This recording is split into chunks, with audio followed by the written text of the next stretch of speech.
88,000 ऋषियों ने कहा ये परीक्षित कौन है? ये परीक्षित कौन है जिसने 7 दिन में मुक्ति पाली? कितने? 7 दिन में।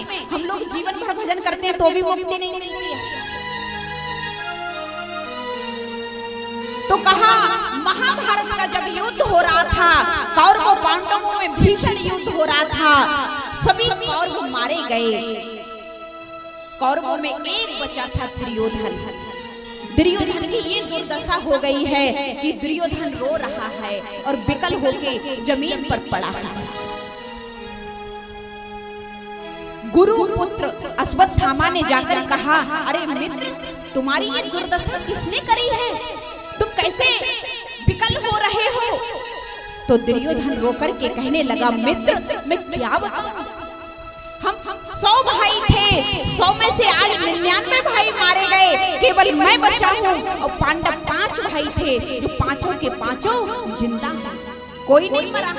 दुख इस बात का है कि उनकी भी एक संख्या कम हो जाती तो मेरे दिल को संतोष आ जाता।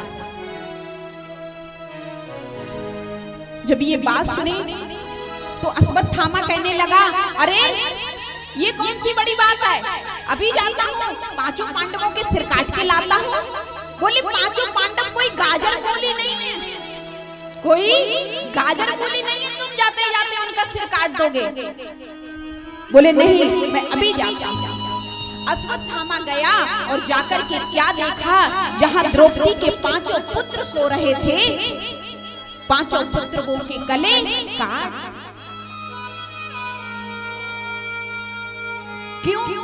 क्योंकि 5 पांडव जहाँ सो रहे थे वहां पर कृष्ण भगवान ने कहा कि तुमको आज विजय श्री मिली है, तुमको यहाँ नहीं सोना चाहिए। उस स्थान से उठाकर भगवान कृष्ण उन 5 पांडवों को दूसरी जगह पे ले गए।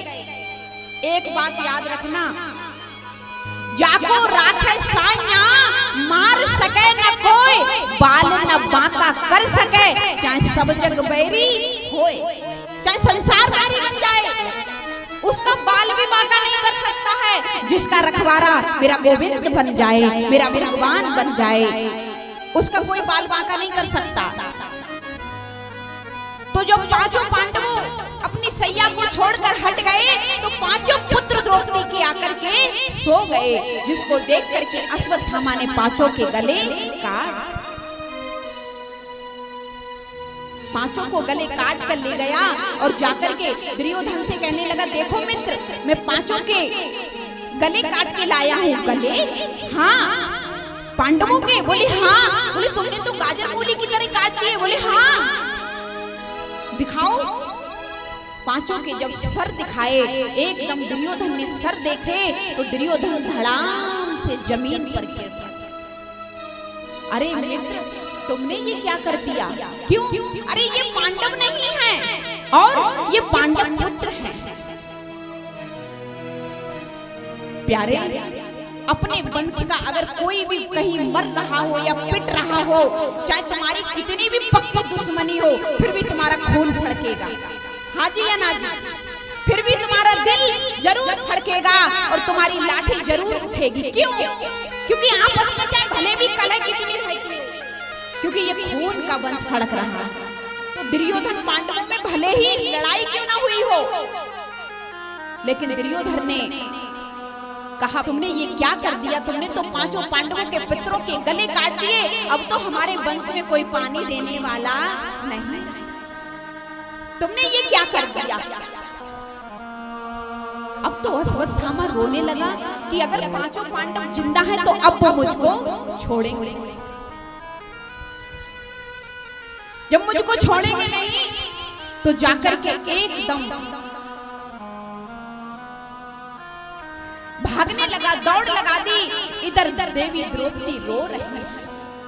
देवी द्रौपदी रो रही हैं, जिसके 1 नहीं 2 नहीं, अरे 5 संतान एक बार में नष्ट हो जाए, उस माँ के दिल पे क्या बीते।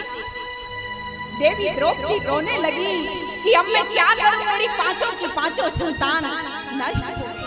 5 का वध कर दिया अश्वत्थामा ने। देवी द्रौपदी को रोते हुए देखकर एकदम अर्जुन आए और अर्जुन ने देवी द्रौपदी को रोता हुआ देखा तो कहने लगा, द्रौपदी कैसी रो रही हो, क्या बात है? पूरी कथा बताई। देख करके अर्जुन ने एकदम गांडीव धनुष को उठाकर प्रतिज्ञा कर ली, देवी द्रौपदी आप बिल्कुल मत रोहो, आपके बच्चे को मारने वाले को मैं अभी जाकर मारता हूँ और अभी आपके सामने उसको लाके मारूंगा। ये बात जब सुनी तुरंत अर्जुन ने दौड़ लगा दी। अर्जुन ने जब दौड़ लगाई, अश्वत्थामा ने देखा कि अर्जुन मेरी तरफ दौड़ता हुआ आ रहा है, घबरा गया और एकदम ब्रह्मास्त्र छोड़ दिया। जब ब्रह्मास्त्र छोड़ दिया तो अर्जुन घबरा गए, क्योंकि ब्रह्मास्त्र जलाकर नष्ट कर देगा। ब्रह्मास्त्र की बहुत बड़ी महिमा है। अब एकदम अर्जुन जब घबरा गए, कन्हैया रथ पर आगे बैठे हैं, कहने लगे अर्जुन क्यों घबरा रहे हो? बोले प्रभु ब्रह्मास्त्र आ रहा है। बोले कोई बात नहीं, तुम दूसरा ब्रह्मास्त्र छोड़ दो, दोनों ब्रह्मास्त्र आपस में टकरा कर शांत हो जाए।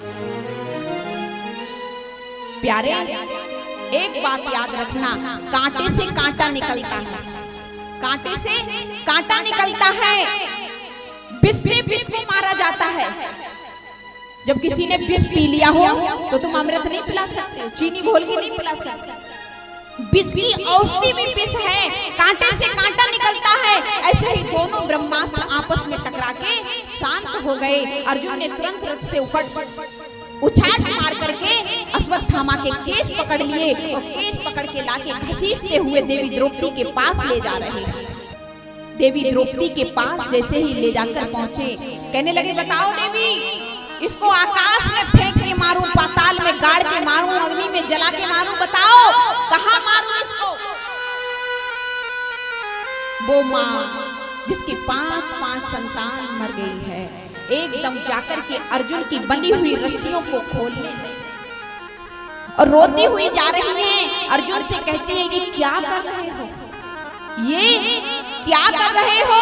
अरे तुम इस गुरु पुत्र को मार रहे हो, ये द्रोणाचार्य का वही पुत्र तुम्हारे आज गुरु के रूप में सामने खड़ा है और तुम इसको मार रहे हो। मेरे 5 पुत्र मर गए तो कम से कम मुझे पति का आलम्ब तो प्राप्त है, लेकिन आपकी माता गौतमी के दिल पे क्या बीतेगी, जिसके पति वीर गति को महाभारत की युद्ध में वीर गति को प्राप्त हो गए, उसके पास तो एक ही संतान है, मेरे पास कम से कम 5 पति का तो आलम्ब है। महाराज उस माँ की इस कथा से हमको क्या सीख लेने हैं, जिसके एक नहीं 2 नहीं, वो कहती है नहीं नहीं इसको मत मारो। क्या हम ऐसा कर सकते हैं? हाँ जी या ना जी? आज का अगर एक बच्चा पड़ोसी के बच्चे के थप्पड़ मारे आए तो वो घर पे आके बता दे कि माँ मैंने उसके एक थप्पड़ मार दिया, और दूसरा जाके कहे कि माँ उसने मेरे थप्पड़ मारा, तो हम क्या कहेंगे? जा दारी के पिट के आएगा, मार के आइए।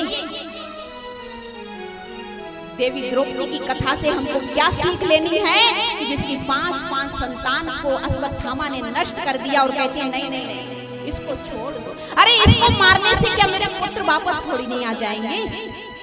मेरे पुत्र वापस नहीं आ सकते।